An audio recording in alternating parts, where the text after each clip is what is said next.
Nah, kalau Smith Rules itu kemarin kita ada pembobotannya. Jadi eh, misalnya ya proyek-proyek yang untungnya gede itu kita prioritaskan, kita kasih bobot yang besar meskipun deadline-nya mungkin masih panjang atau waktu prosesnya masih atau waktu prosesnya lama gitu ya.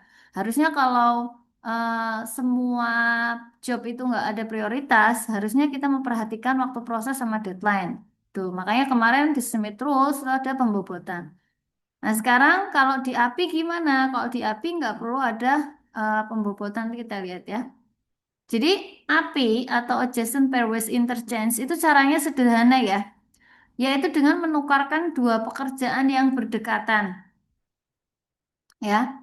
Ini nanti di akhir kelas saya akan ada soal latihan ya. Nanti kalian siapkan kertas. PI atau Paris Interchange itu tidak mengharuskan pertukaran pekerjaan itu dari dua pekerjaan yang bersebelahan jadwalnya. Jadi pada prinsipnya adalah seperti mendaki bukit untuk masalah maksimasi. Maksudnya gimana?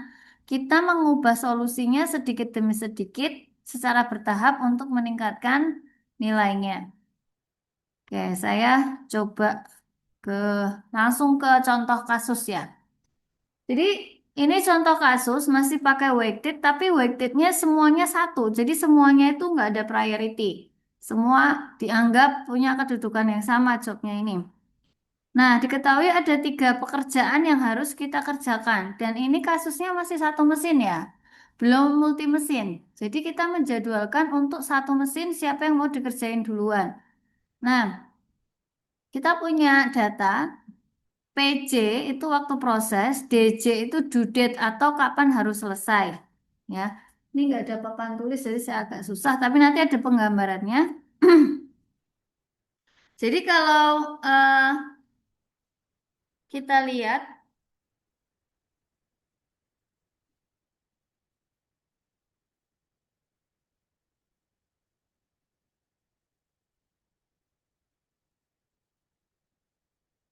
oke, kita langsung lanjut dulu. Nah, ini coba ya, ini kondisi awalnya adalah kita menjadwalkan sesuai urutan pekerjaan. Jadi ya, pekerjaan pertama, pekerjaan kedua, pekerjaan ketiga. Kita lihat tadi datanya ya. Kalau dilihat dari due date atau dilihat dari deadline-nya, pekerjaan mana yang harusnya selesai duluan? Ingat ya, due date itu yang ini. Kalau dilihat dari deadline-nya, harus harus dikirim kapan? Harusnya logika kita, mana yang harus dikerjain duluan? Pekerjaan keberapa? Satu, dua, atau tiga? Berapa? Hah? Silva? Nggak usah ragu, dijawab salah nggak apa-apa. Dua-dua. Dua, oke. Kalau kita lihat dari due date-nya, itu pekerjaan kedua itu due date paling cepat. Jadi, kalau kita gambarkan ini sebagai hari, due date satu itu dikirim pada hari keempat, due date dua dikirim pada hari kedua, dan job kedua dikirim pada hari kedua, dan job ketiga dikirim pada hari ketiga. Ya. Nah, tapi belum tentu solusinya nanti secara optimal yang dikerjakan duluan itu adalah job kedua. Nanti kita lihat ya. Nah, yang di sebelah kiri ini PJ ini adalah waktu proses ya. Jadi kalau dilihat dari waktu prosesnya, job kedua itu waktu prosesnya adalah terlama kedua setelah pekerjaan ke satu. Logika kita kalau di dalam Smith Rule yang diproses paling cepat yang waktu prosesnya paling cepat itu dikerjakan duluan kalau di Smith Rules. Oke, sekarang kita lihat solusinya. Nah, kita bayangkan jadwal kita itu urutannya adalah job satu dulu dikerjakan, habis job satu, job 2 dikerjakan, habis itu job tiganya dikerjakan. Nah, kalau apa namanya jadwal awal kita kayak gini, kita hitung deh eh, total keterlambatannya berapa. Keterlambatan itu namanya kalau di penjadwalan itu tardiness. Tardiness ya, bahasa Inggrisnya itu tardiness itu adalah keterlambatan. Kalau dikerjakan dengan urutan seperti ini, keterlambatannya berapa? Oke, kita hitung ya. Job satu Tadi prosesnya berapa? 1 hari. Misalnya ini hari ya, kita pakai kata hari. Job satu, prosesnya 1 hari, deadline-nya ada di hari keempat. Oke, berarti dia tidak terlambat ya, job satu ya. Kemudian job 2, dia waktu prosesnya 2 hari dan selesai harus dikirim hari kedua. Nah, otomatis kalau job kedua diletakkan setelah job ke satu, dia itu sudah kemakan 1 hari nih. Untuk job satu udah kemakan 1 hari. Jadi dia cuma punya waktu 1 hari. 1 hari. Padahal job 2 itu harus dikirim di hari keberapa? Ke kedua. Kira-kira cukup nggak waktunya? Nggak cukup dong. Kan hari kedua itu 1 harinya udah dipakai buat job satu, dia cuma punya 1 hari. Padahal waktu prosesnya 2 hari. Otomatis dia selesai di hari ketiga. Kalau selesai di hari ketiga terlambat berapa hari? Sehari. Nah, dia terlambat sehari nih job kedua. Makanya di sini ditulis nih, tardiness job kedua itu 1 hari. Ya. Terus job ketiga. Job ketiga waktu prosesnya 3 hari dan dikirim pada hari ketiga. Nah, tadi ini hari ketiga tuh sudah selesai nih job kedua. Lah, baru mulai job ketiga. Job ketiga 3 hari, selesainya di hari ke-6. Padahal harusnya hari ketiga itu dikirim. Berarti tardinessnya 3 hari. Total tardinessnya berapa? Total tardinessnya, kalau tadi itu ada weighted, ya weighted itu adalah bobot, maka masing-masing tardiness, masing-masing keterlambatan dikali dengan bobotnya. Ya, job satu tidak terlambat, berarti 0 kali 1, job 2 terlambat sehari, 1 kali 1, job 3 terlambat 3 hari, 3 kali 1. Total keterlambatan adalah 4. Bayangkan, 3 job itu terlambatnya 3 hari. Berarti jadwalnya salah, apa betul? Salah. Harusnya 0 tardiness, nggak boleh ada yang terlambat. Oke, berarti coba kita betulkan. Jadi jadwalnya gimana yang betul? Nah, kalau menggunakan cara pairwise interchange, itu kita mainnya namanya pairwise itu adalah berpasangan. Kita memasangkan 2 job, 2 job. Ya, jadi ada berapa kemungkinan pasangan? Itu pertama kita tulis dulu, ada job satu, job 2 dan job 3. Job satu bisa berpasangan dengan siapa? Dengan job 2 dan job 3. Job 2 bisa berpasangan dengan satu dan 3. 3, 1 dan 2. Nah, otomatis ini sisanya. Kalau satu habis satu 2, otomatis ini di 3. Satu sudah dipasangkan sama 3, otomatis ini tinggal yang 2. Gitu seterusnya. Akhirnya ketemu urutan. 1, 2, 3. Nih. 1, 3, 2. Nih. Nah, dengan cara yang sama, menghitung keterlambatan tadi, ketemulah dari semua rangkaian itu tetap nggak ada tardiness 0. Tetap ada keterlambatan di semuanya. Tapi urutan 2, 1, 3 itu keterlambatannya paling kecil, yaitu 3 hari. Maka bisa disimpulkan bahwa urutan paling optimal penjadwalannya adalah 2, 1, 3 dengan konsekuensi keterlambatannya 3 hari kalau dipaksa prosesnya segitu. Maksudnya waktu prosesnya tidak bisa dikurangi, maka tetap akan terjadi keterlambatan selama 3 hari. Sampai sini paham? Mau ada yang mau ditanyakan? Nanti habis ini latihan soal soalnya. Nggak ada? Hansel aman? Hansel nggak ngeliat slide loh. Saya khawatir nanti Hansel nggak ngerti nih. Aman nggak? Kalau ada yang belum paham langsung tanya aja. Alfian, Irham, Panji, Mustafa, Silva, kasih contoh lain. Gimana contoh lainnya? Nggak bisa contoh lainnya. Mungkin kita ke API dulu ya. Kalau PI, tadi ya perhatikan, kalau PI itu kita pokoknya mencari semua kemungkinan berpasangan yang mungkin dari semua job. Urutan yang mungkin seperti apa? Cara cara tahu urutan yang mungkin ya kayak gini tadi, dipasangkan dengan dua lawannya, lalu ditarik garis yang bawah itu sisanya, job sisanya, ya. Nah, sekarang kalau kita pakai adjacent, kita hanya boleh menukarkan dua pekerjaan yang sebelahan. Misalnya ya, urutan pertama adalah satu, dua, dan tiga. Kita nggak boleh langsung bikin urutan dua, satu, misalnya dua atau tiga, satu, dua. Nggak bisa. Tapi kita nukerin dua job yang berdekatan. Contoh, satu, tiga, dua. Ini yang dituker apa sama apa? Hmm? Dua sama tiga, betul. Satu, tiga, dua. Itu yang ditukar itu dua sama tiga. Dibalik jadinya satu, tiga, dua. Nah, terus yang ini yang ditukar adalah satu dengan dua. Jadi dua, satu, tiga. Ya. Kemudian kalau kita mulai dari urutannya adalah tiga, tiga, dua, satu, bukan satu, dua, tiga, maka urutannya jadi beda lagi. Kita nukerin dua sama tiga, jadi dua, tiga, satu, atau kita nukerin dua, satu, jadi tiga, satu, dua. Dari perhitungan yang awal tadi kita mendapatkan nilai optimalnya adalah di sini. Artinya apa? Kalau urutan awalnya bukan satu, dua, tiga, tapi tiga, dua, satu, kita nggak bakal dapat nilai yang optimal. Karena dia stepnya cuma satu kali. Ini ditukar antara ini sama ini, mana yang lebih baik. Cuman itu aja. Terus ini juga antara ini sama ini, mana yang lebih baik.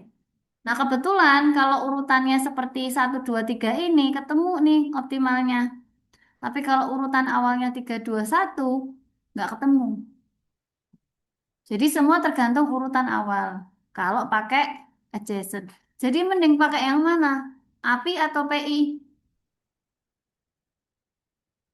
Mending pakai mana? PI ya. Mending pakai PI. Kenapa mending pakai PI?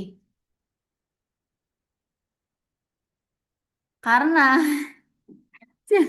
yang dijawab cuma karenanya doang. Yang sisanya nggak dijawab. Gimana? Ayo. Karena kalau kita melihat pakai API itu terbatasnya adalah dia cuma bisa menukar yang sebelahan sama ya tok, ya. Selebihnya nggak bisa. Kalau misalnya ini kita lanjutkan ke sini, ya bisa aja. Misalnya ini kita tuker ya udah nggak bisa mentok atau ini kita tuker lagi, terus ini kita tuker lagi. Mungkin bisa, tapi nanti prosesnya lama gitu ya.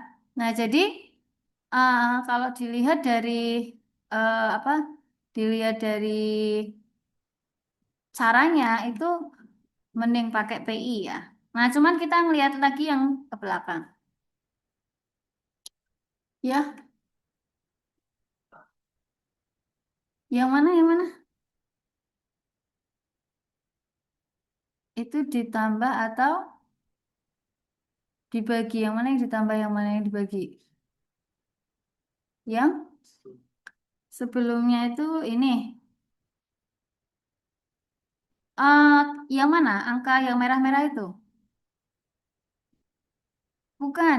Angka yang merah itu namanya tardiness. Tardiness itu dapatnya dari mana? Dapatnya dari ini tadi. Dengan kita menghitung berapa terlambatnya. Ya. Jadi kalau penjadwalan itu emang bikin namanya hmm, namanya apa ya? Kalau ini tuh bentuk seperti ini tuh saya lupa lagi namanya ini apa ya. Ah, jalur penjadwalan itu biasanya bentuknya kayak gini ya, teman-teman ya.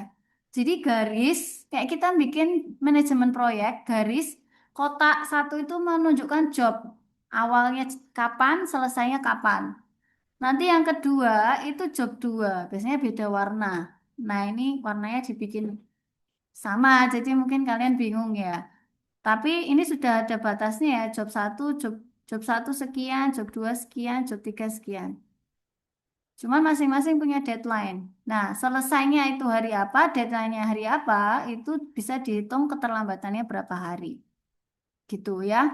Jadi yang angka-angka merah di sini itu bukan penjumlahan waktu proses atau apa, tapi keterlambatannya. Berapa hari keterlambatannya gitu. 213. Oh ini toh. Nah, ini ini diambil dari eh, kemungkinan urutan. Ya, jadi kalau kita mau job satu yang pertama, itu kemungkinan urutannya bisa apa aja? Bisa 1, 2, 3 atau 1, 3, 2. Kalau job satu itu yang pertama. Kalau job 2 yang pertama, kemungkinannya bisa 2, 1, 3, bisa 2, 3, 1. Dan seterusnya. Nah, dari ini semua kita bandingkan kemungkinan-kemungkinan ini yang paling sedikit tardinessnya yang mana? Nah, tadi dihitung keterlambatan satu-satu. Misalnya ya, urutan 1, 2, 3. Ini kan tadi sudah dihitungin nih. Tardinessnya misalnya 4. Nih, kemudian urutannya 1, 3, 2. Kita bikin lagi kayak gini. Ini kan 1, 2, 3 urutannya nih. Nah, kalau 1, 3, 2 berarti habis job satu yang dikerjain job berapa? Job 3. Job 3 berapa hari? Job 3 itu bikinnya 3 hari ya. Tadi ya berapa sih? Nah, 3 hari. Job 3, 3 hari. Padahal dia harus dikirim di hari ketiga. Berarti tetap terlambat. Terlambat 1 hari. Gitu Hansel. Jadi setiap kayak gini, setiap kombinasi penjadwalan ini kita buat ininya dan dihitung berapa keterlambatannya. Ngerti nggak? Nggak ngerti? Agak ya. Ya oke nanti makanya latihan biar ngerti. Oke, nah terus kita eh, ke sini. Nah kalau eh, nih ya, tapi walaupun api tadi itu kayaknya susah ya dipasangin sebelah-sebelahan, ada satu algoritma yang bisa dipakai untuk menggunakan adjacent pairwise interchange ini kalau kita mau pakai cara yang ini.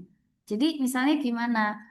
Jadi contoh ya, kita punya 3 job, yaitu job A, job B, sama job C.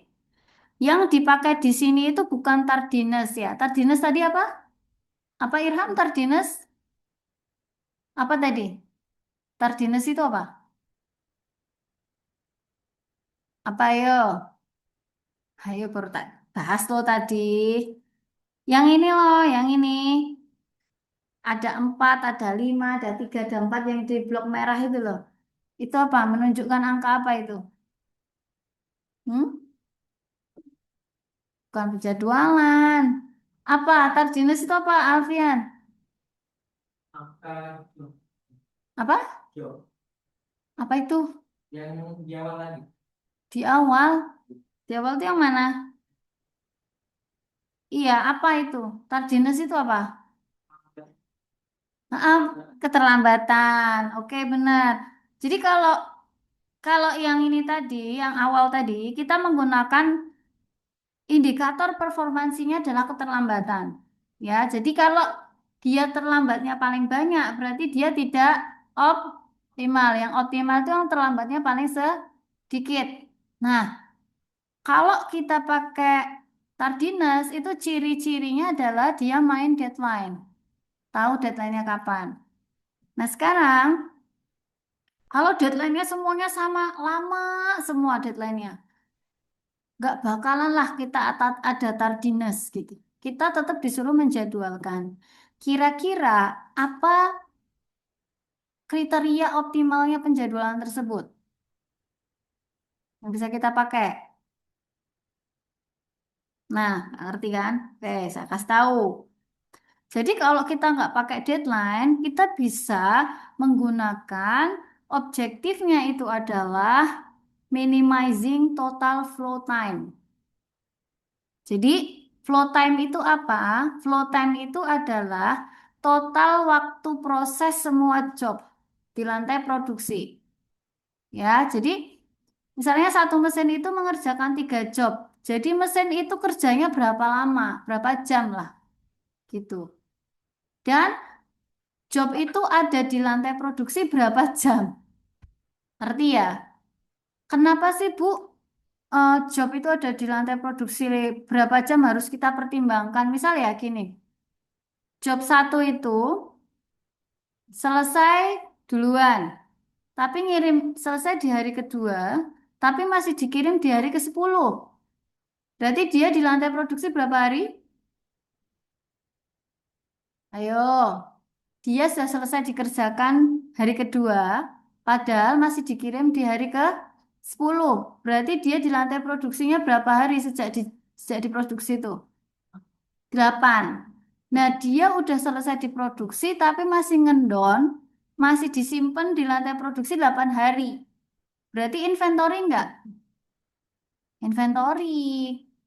Berarti menu-menu gudang enggak? Menu-menu gudang. Harusnya gimana? Harusnya adalah begitu kita selesai produksi langsung kirim. Makanya di dalam penjadwalan itu ada namanya flow time. Semakin kecil flow time, logikanya, semakin sedikit barang yang disimpan di gudang. Karena barang selesai diproses, nggak lama langsung dikirim. Gitu. Paham ya? Oke. Jadi ini beda nih kriterianya sama tardiness. Ini mainnya flow time. Nah, sekarang kita kasih contoh ya. Misalnya job A, job B, sama job C. Masing-masing punya P atau waktu proses seperti dilihat pada slide. Jadi A itu waktu prosesnya 3 hari, B waktu prosesnya 4 hari, dan C itu waktu prosesnya 2 hari. Nah, kita tidak diberikan batasan deadline. Artinya anggap aja deadline-nya masih lama semualah gitu. Atau semua deadline-nya sama. Nah, maka mana dulu yang harus kita kerjakan? Nah, terus di sini kita lihat caranya kalau pakai adjacent ini kok pada ngantuk ya? Apa saya menyampaikannya terlalu berat jadi kalian kayak apa namanya bebannya itu menutupin mata gitu ya? Mustafa aman nggak Mustafa? Ini Mustafa sampai HP-nya 2 loh. Bingung ini mau memperhatikan saya atau mau balesin WhatsApp gitu ya. Saking mumetnya dia. Kalau dengerin saya mumet baca WhatsApp gitu. Kalau udah nggak mumet dengerin saya lagi gitu ya. Nah, kita balik ke sini. Fokus dulu ya. Ini cuma beberapa slide sih. Habis ini selesai. Jadi, kalau eh, kita punya end job, ya, punya jumlah pekerjaan yang harus dikerjakan, maka kalau kita ngomongin adjacent pairwise, harus tahu pasangan-pasangan yang mau ditukerkan itu siapa, yang mau ditukar, ya. Jadi kita mencari jumlah pasangan melalui rumus ini. P sama dengan N min 1 bagi 2. N apa tadi? Beda, N itu apa? Berarti jumlah job kita berapa kalau dari soal? Jumlah job kita berapa? Jumlah job kita berapa? 3. Berarti kalau jumlah job kita 3, 3 dikali 3 min 1 dibagi 2. Sama dengan 3 kali 2 dibagi 2. Jawabannya 3. Berarti P-nya itu 3. Ya, artinya ada 3 pasangan yang mungkin dibentuk oleh 3 job ini. Yaitu pasangan apa? A dipasangkan sama B, A dipasangkan sama C, dan B dipasangkan sama C. Nggak ada pasangan yang lain. Ya, karena ini pasangannya sifatnya boleh bolak-balik ya. Nah, dari 3 pasang ini, kemudian karena namanya pasangan ini nanti akan ditukar, maka kita akan punya aliran yang mungkin terjadi dengan menukar sepasang ini. A sama B, kalau ditukar jadinya B sama A. A sama C kalau ditukar jadinya C sama A, B sama C kalau ditukar jadi C sama B. Berarti kita punya ada berapa pasang? 6, 6 pasang atau 6 kemungkinan alirannya. Oke, dari 6 ini gimana cara menerjemahkannya? Saya ke sini dulu. Tadi ini ya ada 6 ya. Nah, dari 6 ini kita itu cuma disuruh menghitung flow time dari aliran A sama B aja. Saya kasih contoh ya. A sama B kok bisa ketemu 10? Dari mana flow time-nya? Kita ke soal. Oke, A. A itu berapa? 3 hari. Berarti 3 hari. Ini 0, ini 1, ini 2, ini 3. Oke, A itu ada di sini ya guys. Ini A ini. Nah, setelah itu B itu berapa hari? 4 hari. 4 hari berarti ditambah ya. 1, 2, 3, 4. 4, 5, 6, 7. Ini B. Nah, cara menghitung flow time-nya gimana? Yang pertama adalah A itu tadi berapa? 3 hari.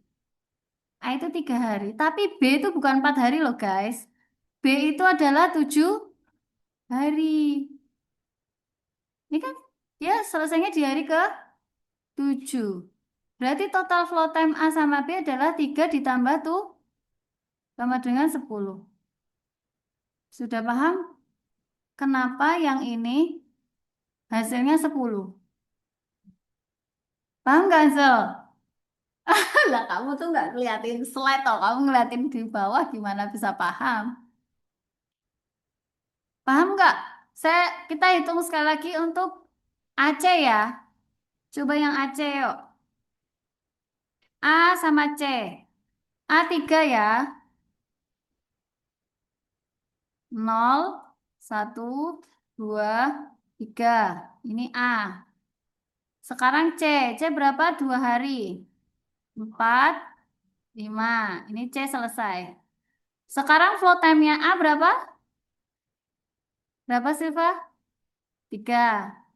Kalau flow time-nya C berapa? 5. Pintar Panji. Kalau dijumlah 8. Jadi A sama C itu kalau urutannya A dulu baru C, flow time-nya 8. Nih, 8. Bisa paham ya? Paham Ansel? Enggak paham juga. Hah? Kembali lagi. Kemana? Sini. Sudah? Hmm?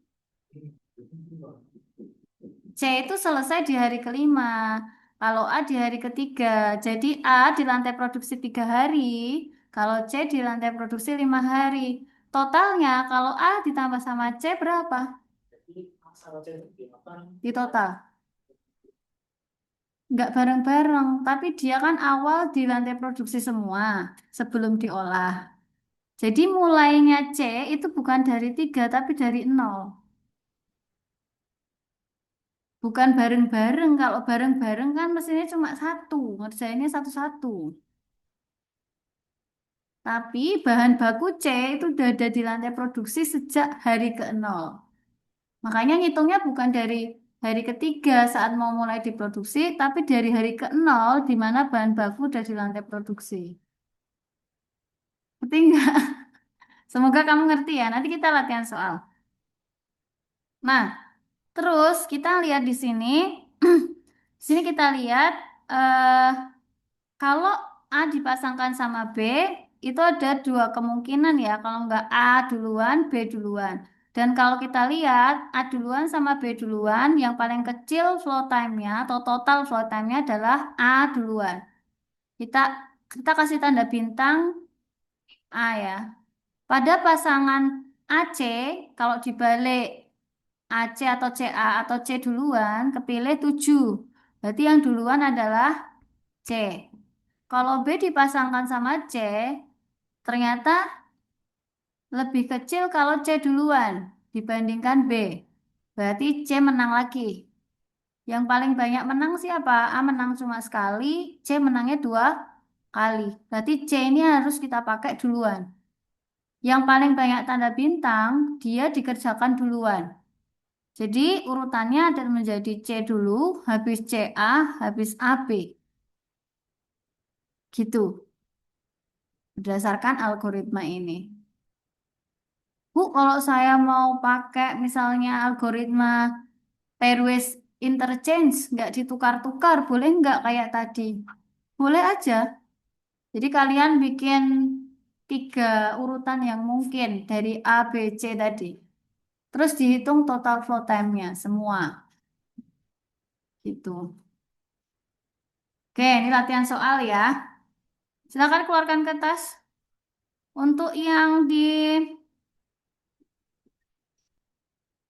Untuk yang di online, Ya, eh Bu. iya, ada yang mau tanya dulu nggak? Ini penting. Kalau tidak ada, ini latihan soal ini nanti untuk yang online tetap dikumpulkan di GC ya. Cuma nanti saya belum kasih assignmentnya. Silakan kalau mau mengerjakan untuk apa namanya eh, apa namanya penjelasan dari saya sudah selesai gitu ya. Nah yang AC silakan bisa mengerjakan nanti setelah itu diupload pada assignment yang nanti saya buat. Gitu ya. Oh ya, oke Bu. Oke. Baik yang reguler, coba dilihat ya.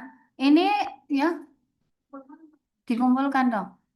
Jadi ini soalnya sama persis kayak yang tadi latihan saya, cuma saya ganti waktu prosesnya aja. Saya ganti waktu prosesnya. Jadi coba cari urutan yang optimal gimana, yang dikerjakan job mana dulu. Silakan, eh, boleh pakai ini berpasangan tadi, atau boleh pakai ini. Ya ini, semuanya bisa. Yang terakhir bisa, yang mana? Yang ini ya, bisa. Itu ya. Saya kembali ke sini. Boleh di boleh dicatat dulu soalnya. Nanti kalau butuh flashback apa namanya slide saya yang tadi boleh.